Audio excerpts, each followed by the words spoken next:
Beberapa ledakan misterius terdengar di atas langit Belgorod, sebuah kota di Rusia, Selasa 3 Mei 2022. Belgorod merupakan kota yang dekat dengan perbatasan Ukraina, di mana pasukan Kiev dituduh melakukan serangan. Ledakan tersebut dikabarkan terjadi pada malam hari yang menyebabkan alarm mobil di kota berbunyi. Video mengenai detik-detik suara ledakan pun viral di media sosial. Dilansir dari Newsweek, salah satu pengguna media sosial melaporkan bahwa sistem pertahanan udara berfungsi akibat ada serangan misterius. Meskipun begitu, belum ada konfirmasi langsung dari pihak pemerintahan Rusia. Ledakan keras mirip dengan suara ledakan dengan kekuatan sedang terdengar di pusat kota Belgorod, kata kantor berita RIA Novosti. Pada hari Senin 2 Mei 2022, kebakaran terjadi di fasilitas Kementerian Pertahanan Rusia. Kebakaran ini menyebabkan 1 orang terluka. Dilaporkan fasilitas yang terbakar tersebut terletak sekitar 20 mil dari perbatasan Ukraina. Serangkaian ledakan juga turut dilaporkan pada bulan April. Rusia menuduh Ukraina menargetkan depot bahan bakar di Belgorod di tengah laporan pasukan Kiev mengenai infrastruktur utama. Kementerian Pertahanan Rusia mengumumkan lebih dari 11.500 orang termasuk 1.847 anak-anak dievakuasi dari Ukraina ke wilayah Rusia pada Senin 2 Mei 2022. Jumlah itu termasuk orang-orang yang berada di wilayah Republik Rakyat Donetsk dan Luhansk yang dimerdekakan Rusia sebelum meluncurkan invasi 24 Februari 2022. Kemenhan Rusia menyebutkan orang-orang yang dievakuasi tersebut atas permintaannya sendiri. Sejak 24 Februari, hampir 200.000 anak-anak dan 1,1 juta orang telah dievakuasi dari Ukraina ke Rusia, kata pernyataan Kementerian Pertahanan Rusia dikutip dari Reuters Selasa 3 Mei 2022. Sementara Ukraina menyebutkan Rusia secara paksa mendeportasi ribuan orang sejak awal perang. Inggris mendukung Ukraina menggempur balik wilayah Rusia dan tak mempermasalahkan jika menggunakan senjata yang diberikan pemerintahan Boris Johnson. Menteri Angkatan Bersenjata Inggris, James Heipey, mengatakan Ukraina adalah negara berdaulat yang hidup damai di dalam perbatasan pemiliknya, dan kemudian negara lain memutuskan melanggar perbatasan itu serta membawa 130 tentara ke negara mereka. Perang pun dimulai antara Ukraina dan Rusia. Dalam perang, Ukraina perlu menyerang wilayah lawan, entah jalur logistik, pasukan bahan bakar, depot amunisi, atau yang lain, papar Heipey kepada Times Radio yang dikutip The Guardian Rabu 26 April.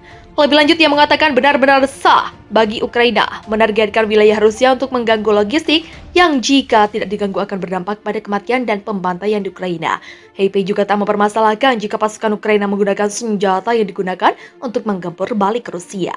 Menurutnya ada banyak negara yang menggunakan paket senjata yang diimpor dari negara lain.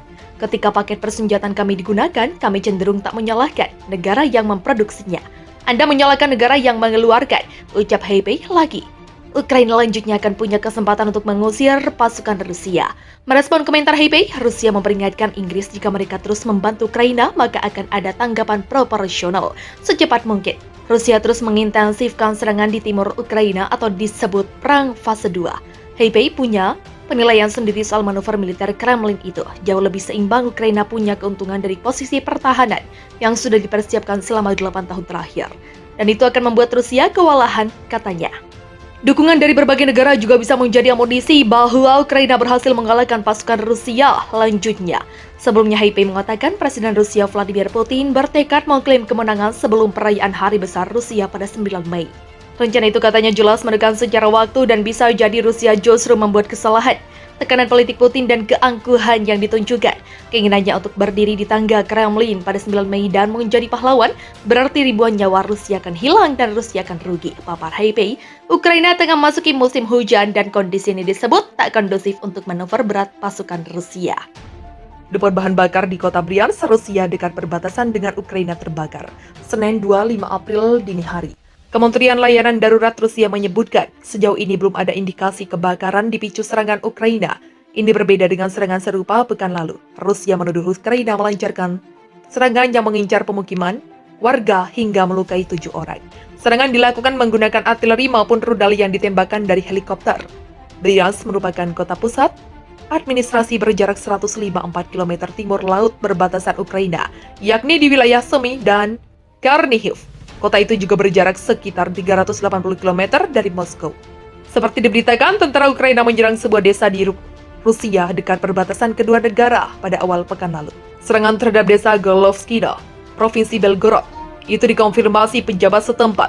Sebelum itu, Rusia juga menuduh Ukraina melakukan serangan helikopter ke depot bahan bakar serta desa-desa di Belgorod beberapa kali. Serangan Ukraina makin jauh masuk ke wilayah Rusia, hingga melewati 250 km dari perbatasan. Namun pertahanan Moskow berhasil menangkis serangan Ukraina dengan menembak jatuh sebuah drone di kota Voronezh, Rabu pagi. Pihak berwenang di Kremlin menyebut kota Voronezh kini dalam kondisi siaga menghadapi serangan teroris.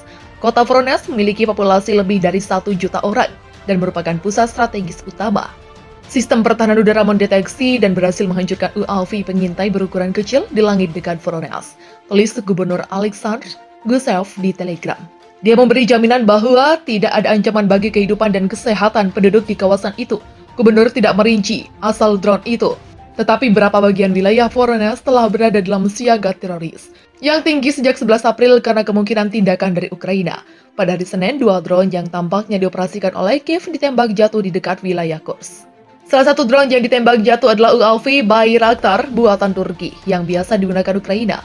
Menurut media lokal, sejak dimulainya operasi militer Rusia di Ukraina, banyak pemukim di wilayah barat daya Rusia Belgorod, Bryansk dan Kursk telah diserang dari pihak Ukraina. Namun wilayah Voronezh sebagian besar telah terhindar dari serangan semacam itu, lapor RT.com. Juga pada hari Rabu, serangkaian ledakan mengguncang gudang amunisi di selatan Belgorod. Ini menyusul penembakan 3 desa di wilayah yang sama sehari sebelumnya. Pemerintah Rusia menuduh Inggris telah melakukan provokasi dengan mengajak pasukan militer Ukraina agar berani masuk dan menyerang ke wilayah Rusia. Pihak Rusia pun menyebut akan melakukan serangan balik apabila Ukraina berani melancarkan serangan ke wilayah Rusia. Pernyataan ini disampaikan oleh Kemenhan Rusia pada Selasa 26 April. Kemenhan Rusia menyebut provokasi ini disampaikan oleh Menteri Pertahanan Inggris James Heavy. Sebelumnya, James menyampaikan tidak ada yang salah jika Ukraina menggunakan senjata bantuan Inggris untuk menyerang target yang berada di dalam wilayah Rusia. Atas pernyataannya, James disebut mendukung Ukraina mengincar target-target di dalam wilayah Rusia. Kemenhan kemudian memperingatkan apabila terjadi serangan di dalam wilayah Rusia, maka Moskow akan melakukan serangan balik. Serangan balik dilakukan dengan senjata jarak jauh berakurasi tinggi mengincar pengambil kebijakan di Kiev. Bahkan dikatakannya Rusia sedang berjaga-jaga sepanjang waktu untuk melakukan serangan balik. Sebelumnya pemerintah Rusia menyebut pihaknya saat ini tidak hanya berperang melawan Ukraina. Menteri Luar Negeri Rusia, Sergei Lavrov mengatakan, kini Rusia turut memerangi negara-negara anggota NATO lewat Ukraina. Lavrov menilai Ukraina telah menjadi negara boneka yang dipersenjatai oleh NATO untuk berperang melawan Rusia.